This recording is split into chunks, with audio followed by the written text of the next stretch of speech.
రామ్టాక్కి తిరిగి స్వాగతం.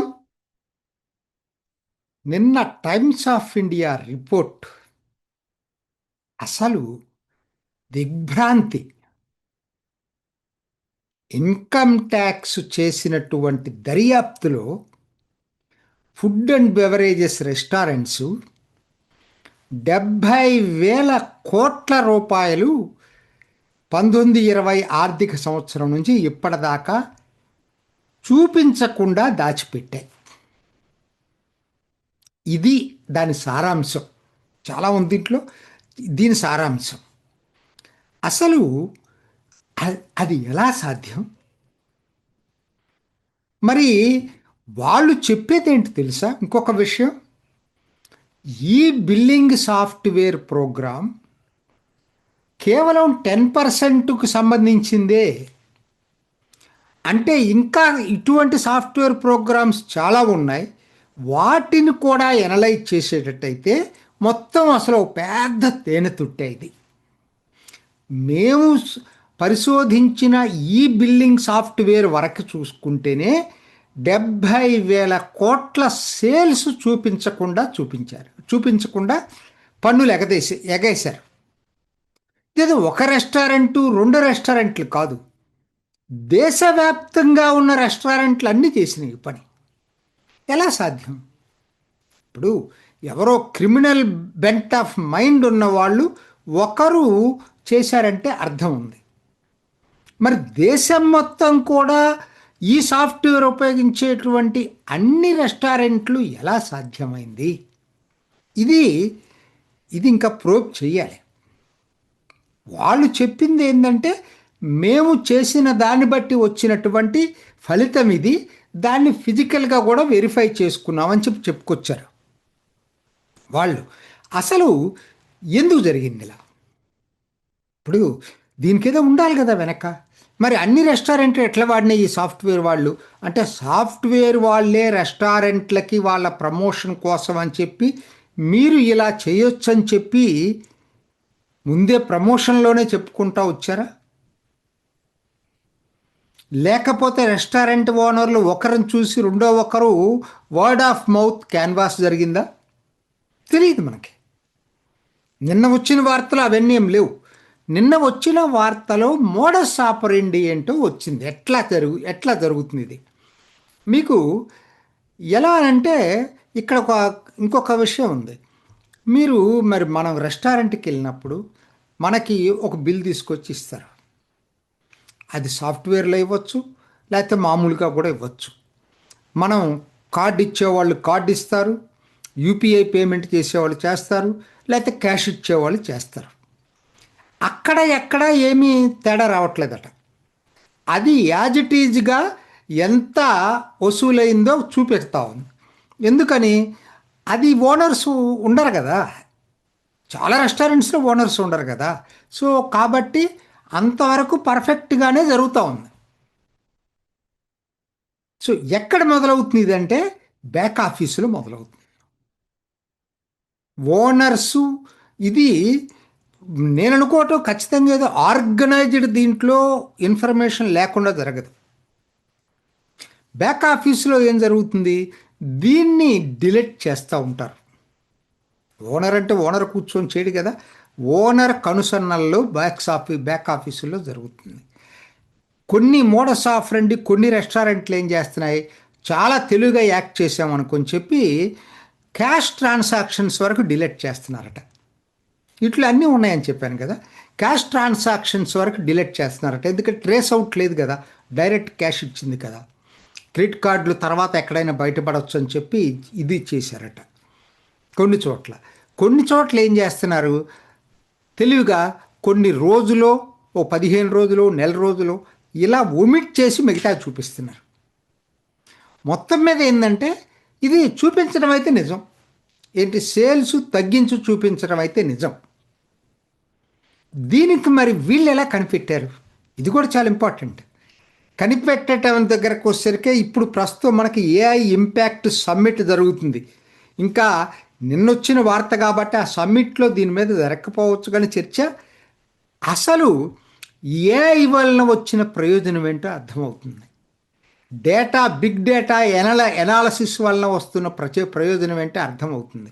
ఇదంతా కూడా ఎనలిటిక్స్ ల్యాబ్స్లో, డిజిటల్ ఫారెన్సిక్ ల్యాబ్స్లో, వాటిల్లో జరిగినటువంటి టోటల్ రీసెర్చ్ అండ్ అనాలసిస్లో బయటపడింది. అంత తేలిక కాదు కదా. 60 టెరాబైట్స్ ట్రాన్సాక్షనల్ డేటాని అనలైజ్ చేశారు.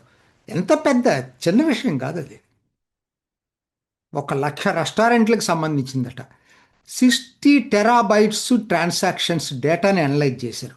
చేస్తే తేలింది ఏందయ్యా అంటే, వాస్తవానికి ఒరిజినల్గా చూపించింది వేరు, కస్టమర్ దగ్గర నుంచి పేమెంట్స్ జరిగినవి వేరు, కానీ ఇన్కమ్ ట్యాక్స్ చూపించింది వేరు. అదే సింపుల్ తేడా. కాకపోతే అది ఎట్లా బయటపడిందంటే, ఇదిగో AI tools, big data analysis. ఇప్పటికైనా డేటా ఎనాలిటిక్స్ ఎంతకు అవసరమో, అధునాతనిక సాంకేతిక ఎంత అవసరమో, కృత్రిమ మేధ ఎంత అవసరమో ఏఐ టూల్స్ ఇవాళ ఇదొక్కటి ప్రత్యక్ష ఉదాహరణ చాలు. ఎలా ఇవాళ ఫ్రాడ్ జరిగితే దాన్ని ఎట్లా కనిపెట్టాలనే దానికి వీళ్ళు చేసింది ఏంటంటే ఏఐ టూల్స్ ఉపయోగించారు. చాలా అద్భుతమైనటువంటిది ఇది. ఎందుకనంటే ఇది జరిగిన రాష్ట్రాలు ప్రధానంగా వాళ్ళు చెప్పింది ఏంటంటే, ముందు తమిళనాడు, కర్ణాటక, తెలంగాణ, మహారాష్ట్ర, గుజరాత్ అగ్రభాగాన ఉన్నాయని చెప్పారు. సహజంగా ఉంటాయి, ఇవే కదా అర్బనైజ్డ్ సెంటర్స్ ఎక్కువ ఉన్నటువంటి, జీడిపి ఎక్కువ ఉన్నటువంటి, కాబట్టి సహజంగా వీటిలోనే ఎక్కువ ఉంటుంది. దాంట్లో నాకైతే ఆశ్చర్యం అనిపించలేదు. వాళ్ళు చెప్పిన ఎనాలసిస్ ప్రకారంగా మొత్తం సేల్స్లో 27% సప్రెస్ చేశారని చెప్పారు. అయితేనే 70,000 కోట్లు అయింది. ఇంకో గమ్మత్తు ఏంటి తెలుసా, ఇది కేవలం 10% అని చెప్తున్నారు ఈ సాఫ్ట్వేర్ వాడుతున్న వాళ్ళు. ఇటువంటి ఇంకా టెస్ట్ చేయాల్సినవి చాలా ఉన్నాయి. ఇది 10%కి 70,000 దొరికితే మిగతా 90% ఇదే లెక్కన వేసుకున్నా కూడా 70,000 ఇంటూ 10 9 ఎంత అవుతుంది? 70,000. ఇంకొక 10 టైమ్స్ వేసుకోవాలి కదా దీనికి మొత్తం. అంటే 7 లక్షల కోట్లు సేల్స్ సప్రెస్ చేశారని అనుకోవాలి. అంటే ఇది ఎజంప్షన్, నా ఎజంప్షన్. అందుకంటే వాళ్ళు 10% అన్నారు కాబట్టి, మరి దాన్ని 100% తీసుకెళ్తే 7 lakhs అవుతుంది, 7 లక్షలు అవుతుంది.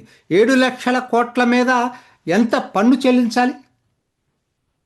అది ఇంకా తేళ్ళ వాళ్ళు.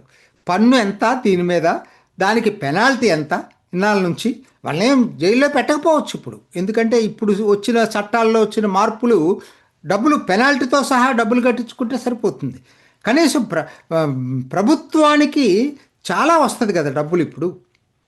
దాంతోపాటు వీళ్ళకి కూడా భయం ఏర్పడుతుంది. ఎందుకంటే దాంట్లో 2 ప్రొవిజన్స్ ఉన్నాయి చట్టాల్లో. పెనాల్టీ తోటి చేయొచ్చు, కాదనుకుంటే వాళ్ళకి జైలు శిక్ష కూడా వేయచ్చు. సో ఇది ఒక విధంగా ఏఐ టూల్స్తో వచ్చినటువంటి వనగూరిన ప్రయోజనం ఇప్పుడు. కాకపోతే నా పాయింట్ ఏంటంటే, ఇది ఒక్కటేనా? అసలు ఇది టిప్ ఆఫ్ ఐస్బర్గ్ అండి. ఏ రంగంలో చూసుకున్నా ఇటువంటివి ఉన్నాయి. చాలామందికి ఇదొక్కటే కాదు, ఫుడ్ అండ్ బెవరేజెస్ రెస్టారెంటే కాదు, ఏ రంగం. మన హైదరాబాద్లో చూసుకుందామండి, ఏం అవసరం లేదండి.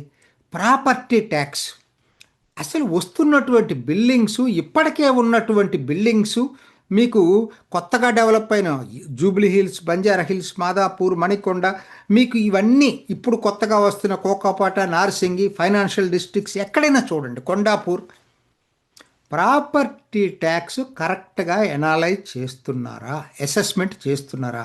లేదు. రాగానే వాళ్ళు ఫస్ట్ మున్సిపల్ వాళ్ళు అడిగేది ఏంటంటే, మీరు యాక్చువల్గా అయితే ఎంత అవుతుంది, మీరు నాకు కొంత ఇవ్వండి, నేను దాన్ని తక్కువ చేసి చూపిస్తాను. మున్సిపల్ అధికారులు, మున్సిపల్ సిబ్బంది అవినీతి అనకొండలు, ఎంత తవ్వినా తరగని అవినీతి అది. ఇది నిజం కాదా? ఎన్ని చెప్తాలండి. ఇప్పుడు అయ్యప్ప సొసైటీ, అది అసలు పర్మిషన్లు తీసుకోవటానికి వీళ్ళేందని చెప్తున్నారు. మరి ఎలా పర్మిషన్ ఇచ్చారు, ఎవరిచ్చారు? నేను దాంట్లోకి ఇవాళ ఏం చేయాలనేది పక్కన పెట్టండి, ఎవరిచ్చారు? మున్సిపల్ అధికారులే కదా. అసలు స్థానిక సంస్థల్లో ఉన్నంత అవినీతి ఎక్కడా లేదండి. మరి దాన్ని అందుకని అంటుంది, ఇది బయటపడింది కాబట్టి ఇది ఒకటి మనకి తెలిసింది. ఇటువంటి ఎన్నో ఎన్నో ఉన్నాయండి. ఎందుకంటే రాజకీయ నాయకులు అధికార యంత్రాంగం కలిస్తే ఏం జరుగుతుందో తెలుస్తుంది మనకి. రేవంత్ రెడ్డి హైడ్రా హైడ్రా అని మొదలుపెట్టాడు. హైడ్రాని నేనైతే స్వాగతించాను, మంచిదే. ఎందుకంటే ఆక్రమణలు తగ్గుతాయని అనుకున్నాం. మరి నువ్వేం చేసావు? దుర్గం చెరువు దగ్గరకు వచ్చేటప్పటికి మీ బ్రదర్కి అక్కడ అపార్ట్మెంట్ ఉంది కాబట్టి ఆ ఫ్లాట్స్ వరకు వచ్చేటప్పటికి మళ్ళీ మార్చుకున్నావు. అంతకుముందు నాగార్జున దీన్ని కన్వెన్షన్ హాల్ని, ఫంక్షన్ హాల్ని తీసేసిన వాడివి మళ్ళీ అక్కడికి వచ్చేసరికి మార్చుకున్నావు. అంటే ఇవన్నీ కూడా పొలిటికల్ బ్యూరోక్రటిక్ నెక్సెస్. ఏది ఏమైనా ఒక్కటి ఒప్పుకోవాలా, ఎందుకంటే ఇది చాలా కష్టం అండి. భారత్లో దీన్ని మార్చటం, వ్యవస్థని మార్చటం ఎంత కష్టమో మోడీనే స్వయంగా చూశాడు. పెద్ద నోట్ల రద్దు ఏమైంది? చివరికి ఏమీ కాలేదు.